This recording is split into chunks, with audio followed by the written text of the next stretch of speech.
जब इंसान इस दुनिया से रुखसत होता है तो अक्सर उसके घर में एक ही बात दोहराई जाती है, अब उसे सुकून मिल गया। लेकिन सच्चाई ये है कि असली सफ़र तो उसी पल शुरू होता है। कब्र, जिसे हम अक्सर आखिरी ठिकाना समझ लेते हैं, दरअसल पहला इम्तिहान है। ऐसा इम्तिहान जहां न दौलत साथ जाती है, न रिश्ते, न नाम, न शोहरत। वहां इंसान बिल्कुल अकेला होता है, सिर्फ अपने आमाल के साथ। जिस पल मिट्टी की आखिरी परत कब्र पर डाली जाती है, उसी पल से एक ऐसी दुनिया का दरवाज़ा खुलता है जिसके बारे में ज़्यादातर लोग जानना ही नहीं चाहते। लेकिन जो जान लेता है वही अपने अंजाम को बदल सकता है। सोचिए, अभी आप ये सुन रहे हैं, सांसें चल रही हैं, दिल धड़क रहा है, लेकिन क्या भरोसा कि अगला लम्हा हमारा हो। मौत न उम्र देखती है, न हालत। और मौत के बाद जो पहला सवाल पूछा जाएगा वही तय करेगा कि आगे का सफ़र आराम का होगा या अजाब का। यही वजह है कि उलमा कहते हैं, अगर इंसान कब्र के पहले सवाल को समझ ले तो उसकी आधी तैयारी पूरी हो जाती है। मगर अफसोस, हम इस सवाल को जानने से पहले ही दुनिया की आवाज़ों में खो जाते हैं। जब जनाजा कब्र में उतारा जाता है और लोग अल्लाहू अकबर कहते हुए वापस मुड़ जाते हैं तो इंसान समझता है कि सब खत्म हो गया। लेकिन उसी वक्त दो फरिश्ते आते हैं, मुनकिर और नकीर। उनकी शक्लें ऐसी होती हैं कि अच्छे अच्छों की रूह कांप जाती है। उनकी आवाज़ ऐसी भारी और रौबदार होती है कि दिल थरथरा उठता है। और फिर पूछा जाता है पहला सवाल। ये सवाल ना तो आपके नाम से जुड़ा होता है, ना आपके पेशे से, ना आपकी ज़ात से। ये सवाल सीधा आपके दिल, आपके यकीन और आपकी पूरी ज़िंदगी को नापता है। पहला सवाल होता है, तुम्हारा रब कौन है? सुनने में ये सवाल बहुत आसान लगता है। दुनिया में रहते हुए हम फौरन कह देते हैं अल्लाह। लेकिन कब्र में ये जवाब जुबान से नहीं, दिल से निकलता है। वहाँ वही इंसान सही जवाब दे पाता है जिसने सच में अल्लाह को अपना रब माना हो, जिसने सिर्फ कहा नहीं बल्कि माना हो, जिसने हर फैसले में अल्लाह को आगे रखा हो, जिसने गुनाह करते वक्त भी ये याद रखा हो कि मेरा रब मुझे देख रहा है। यहाँ एक गहरी बात समझने की है। दुनिया में बहुत से लोग हैं जो अल्लाह का नाम लेते हैं मगर उनका सहारा कोई और होता है। कोई पैसे पर भरोसा करता है, कोई ताकत पर, कोई रिश्तों पर। लेकिन कब्र में सिर्फ वही यकीन काम आता है जो दिल में रचा बसा हो। अगर जिंदगी भर आपने अल्लाह को सिर्फ लफ्ज़ों में माना और अमल में भुला दिया तो कब्र में ज़ुबान लड़खड़ा जाती है। इंसान कहता है, मैंने लोगों को ऐसा कहते सुना था, और यही जवाब उसके लिए अजाब का दरवाज़ा खोल देता है। पहले सवाल के बाद दूसरा सवाल आता है, तुम्हारा दीन क्या है, यानी तुम किस रास्ते पर चले। ये सवाल आपके रोज़मर्रा के छोटे छोटे फैसलों से जुड़ा है। आपने सच को चुना या आसानी को? आपने हलाल को तरजीह दी या हराम को? आपने नमाज को वक्त दिया या बहानों को? दीन सिर्फ मस्जिद तक सीमित नहीं होता। दीन आपकी कमाई में, आपकी नज़र में, आपकी ज़ुबान में और आपके अखलाक में झलकता है। कब्र में ये सब एक एक करके सामने रख दिया जाता है। फिर आता है तीसरा सवाल, तुम्हारे नबी कौन है? ये सवाल मोहब्बत का है। आपने रसूल सल्लल्लाहु अलैहि वसल्लम को सिर्फ नाम से जाना या उनकी सुन्नत को ज़िंदगी में उतारा? आपने उनके बताए रास्ते पर चलने की कोशिश की या सिर्फ तारीफ़ों तक खुद को सीमित रखा? कब्र में वही इंसान सुकून पाता है जिसके दिल में नबी सल्लल्लाहु अलैहि वसल्लम की सच्ची मोहब्बत होती है। ऐसी मोहब्बत जो दिखावे की नहीं बल्कि अमल की होती है। इन तीन सवालों के बाद या तो कब्र जन्नत का बाग बन जाती है या जहन्नुम का गड्ढा। यहीं पर इंसान को समझ आता है कि असली कामयाबी क्या थी और असली नुकसान क्या। अफसोस ये है कि हम ये सब तब समझते हैं जब लौटने का रास्ता बंद हो चुका होता है। लेकिन आज, अभी, इस लम्हे अल्लाह ने आपको मौका दिया है। ये वीडियो सिर्फ देखने के लिए नहीं है, ये जागने के लिए है। क्योंकि जो इंसान आज कब्र के सवालों की तैयारी कर लेता है वही कल सुकून की नींद सोता है। कब्र के ये सवाल सिर्फ मरने के बाद नहीं पूछे जाते, बल्कि हकीकत ये है कि इन सवालों की तैयारी जिंदगी के हर दिन होती है। फ़र्क सिर्फ इतना है कि हम इसे महसूस नहीं करते। जब इंसान दुनिया में होता है तो उसे लगता है कि अभी बहुत वक्त है, तौबा बाद में कर लेंगे, नमाज कल से शुरू करेंगे, गुनाह छोड़ने का इरादा अगले महीने करेंगे। मगर मौत अचानक आती है, बिना बताए। और जब इंसान कब्र में पहुंचता है तब उसे एहसास होता है कि असली तैयारी तो जिंदगी में करनी थी। सोचिए, अगर किसी इम्तिहान का सवाल पहले से बता दिया जाए तो क्या कोई समझदार इंसान बिना तैयारी जाएगा? लेकिन कब्र का मामला अजीब है। सवाल पहले से मालूम है, फिर भी हम बेपरवाह है। तुम्हारा रब कौन है? ये सवाल हर उस पल में पूछा जा रहा होता है जब आप किसी गुनाह और किसी नेक अमल के बीच खड़े होते हैं। अगर उस वक्त आप अल्लाह को याद करके गुनाह छोड़ देते हैं तो समझ लीजिए आपने कब्र के पहले सवाल का सही जवाब देना शुरू कर दिया है।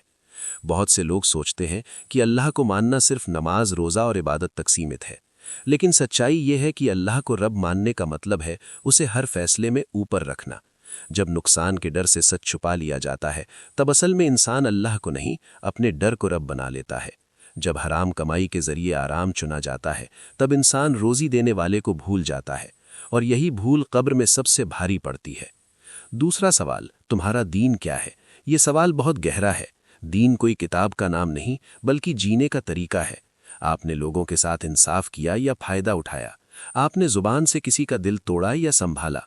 आपने अपने घर में अमानतदारी दिखाई या चालाकी? कब्र में फरिश्ते ये नहीं पूछते कि आपने कितनी बातें सुनी थीं, बल्कि ये देखते हैं कि आपने उन बातों पर कितना अमल किया था। यहाँ एक डराने वाली बात समझ लीजिए, इंसान जिस चीज़ का आदी हो जाता है वही उसकी जुबान पर आ जाती है। अगर जिंदगी भर दुनिया की बातें ज्यादा की तो कब्र में भी वही उलझन बन जाती हैं। लेकिन जिसने अल्लाह को याद करने की आदत बनाई, जिसकी जुबान पर अक्सर उसका जिक्र रहा, वही इंसान मुश्किल वक्त में भी संभल जाता है। इसलिए उलमा कहते हैं, अपनी जुबान को आज से तैयार करो ताकि कल वो साथ न छोड़ दे। तीसरा सवाल, तुम्हारे नबी कौन है? ये सवाल सिर्फ पहचान का नहीं बल्कि पैरोकार बनने का है। बहुत से लोग रसूल सल्लल्लाहु अलैहि वसल्लम से मोहब्बत का दावा करते हैं, मगर जब उनकी सुन्नत सामने आती है तो बहाने बना लेते हैं। सादगी मुश्किल लगती है, माफ़ करना कमज़ोरी लगता है और सब्र करना भारी पड़ता है। लेकिन कब्र में वही इंसान कामयाब होता है जिसने रसूल सल्लल्लाहु अलैहि वसल्लम को सिर्फ सुना नहीं बल्कि उनके जैसा बनने की कोशिश की। ये भी याद रखिए कि कब्र में सवाल पूछे जाते हैं मगर जवाब सिर्फ जुबान नहीं देती। जवाब आपका दिल देता है, आपका यकीन देता है, आपका अमल देता है। अगर जिंदगी भर आपने दीन को बोझ समझा तो कब्र में वो बोझ बनकर सामने आता है, और अगर आपने दीन को रहमत समझा तो कब्र भी रहमत से भर जाती है।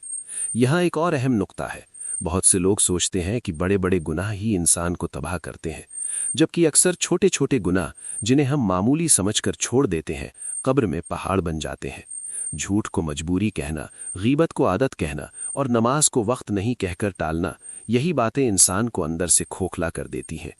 अगर आज आप ये सुन रहे हैं तो इसे इत्तेफाक मत समझिए, ये अल्लाह की तरफ से एक याद दहानी है। अभी सांस चल रही है, अभी तौबा का दरवाज़ा खुला है, अभी अमल सुधारा जा सकता है। कब्र का पहला सवाल अभी दूर लग सकता है, लेकिन जब वो सामने आता है तब पल भर का भी मौका नहीं मिलता। इसलिए अक्लमंद वही है जो आज तैयारी कर ले ताकि कल पछताना ना पड़े। अब सवाल ये है कि इंसान इन कब्र के सवालों की तैयारी आखिर करे कैसे, क्योंकि बात सिर्फ जान लेने से पूरी नहीं होती, बात बदलने से पूरी होती है। जिंदगी की रफ्तार इतनी तेज है कि इंसान सुबह से शाम तक भागता रहता है। कमाना है, संभालना है, दिखाना है, लेकिन इसी भाग दौड़ में सबसे जरूरी चीज पीछे छूट जाती है, आखिरत की फिक्र। कब्र का पहला सवाल अचानक नहीं आता, वो पूरी जिंदगी के जवाबों का नतीजा होता है। अगर इंसान चाहता है कि तुम्हारा रब कौन है का जवाब आसान हो तो उसे आज से अपने दिल की तख्त पर अल्लाह को बिठाना होगा। इसका मतलब ये नहीं कि इंसान फरिश्ता बन जाए, इसका मतलब है कि गुनाह हो जाए तो जिद न करे बल्कि शर्मिंदा हो, गिर जाए तो वहीं पड़े रहने के बजाय उठे। अल्लाह को रब मानने का सबसे बड़ा सबूत यही है कि इंसान गलती के बाद भी उसी की तरफ लौटता है। दूसरे सवाल की तैयारी यानी तुम्हारा दीन क्या है, बहुत अमली है। दीन किताबों में नहीं, किरदार में दिखता है। आप किसी से वादा करते हैं और उसे पूरा करते हैं, ये दीन है। आप किसी का हक मार सकते हैं लेकिन डर से रुक जाते हैं, ये दीन है। आप गुस्से में भी जुल्म नहीं करते, ये दीन है। कब्र में यही छोटे छोटे फैसले बड़े जवाब बन जाते हैं। वहाँ कोई ये नहीं पूछता कि आपने कितनी तकरीरें सुनी थीं, बल्कि ये देखा जाता है कि आपने उन बातों पर जिंदगी में उतारा या नहीं। तीसरे सवाल की तैयारी यानी तुम्हारे नबी कौन है, दिल से शुरू होती है और अमल पर ख़त्म होती है। रसूल सल्लल्लाहु अलैहि वसल्लम से मोहब्बत का मतलब ये नहीं कि सिर्फ जुलूस निकाले जाएं या नारे लगाए जाएं। असली मोहब्बत यह है कि जब झूठ आसान हो और सच मुश्किल, तब सच चुना जाए। जब बदला लेना आसान हो और माफ़ करना मुश्किल, तब माफ़ किया जाए। यही वो किरदार है जो कब्र में रोशनी बनता है। ये भी याद रखिए कि कब्र में इंसान अकेला होता है। वहाँ न माँ काम आती है, न बाप, न औलाद, न दोस्त। जिस चीज़ को हम दुनिया में सबसे ज़्यादा अहमियत देते हैं वही सबसे पहले साथ छोड़ देती है। वहाँ सिर्फ 3 चीज़ें साथ जाती हैं, ईमान, अमल और अल्लाह की रहमत। और इनमें भी असल सहारा अल्लाह की रहमत ही होती है। इसलिए इंसान को चाहिए कि अपने अमल पर घमंड न करे बल्कि हर नेक काम के बाद भी दुआ करता रहे, ए अल्लाह इसे कबूल फरमा। कई लोग डर के मारे ये बातें सुनना नहीं चाहते। उन्हें लगता है कि कब्र, सवाल, अजाब की बातें दिल भारी कर देती हैं। लेकिन हकीकत यह है कि यही बातें दिल को जिंदा करती हैं। जो दिल आखिरत से डरता है वही दुनिया में ज्यादा जुल्म नहीं करता। जो इंसान कब्र को याद रखता है वही इंसान लोगों के साथ नरमी करता है। आज अगर आप अपने आप से ईमानदारी से पूछें कि अभी मौत आ जाए तो क्या मैं तैयार हूं, तो शायद जवाब मुश्किल होगा। लेकिन अच्छी बात यह है कि जब तक सांस चल रही है जवाब बदलने का मौका है। अल्लाह की रहमत इतनी वसी है कि एक सच्ची तौबा पूरी जिंदगी का हिसाब बदल सकती है। कब्र का पहला सवाल डराने के लिए नहीं है बल्कि जगाने के लिए है, ताकि इंसान सोया हुआ ना जाए। याद रखिए, कब्र अंधेरी जरूर है मगर हर किसी के लिए नहीं। जिसके दिल में ईमान की रोशनी होती है उसके लिए कब्र भी रोशन हो जाती है, और जिसके दिल में गफलत का अंधेरा होता है उसके लिए दुनिया की रोशनी भी बेकार हो जाती है। फैसला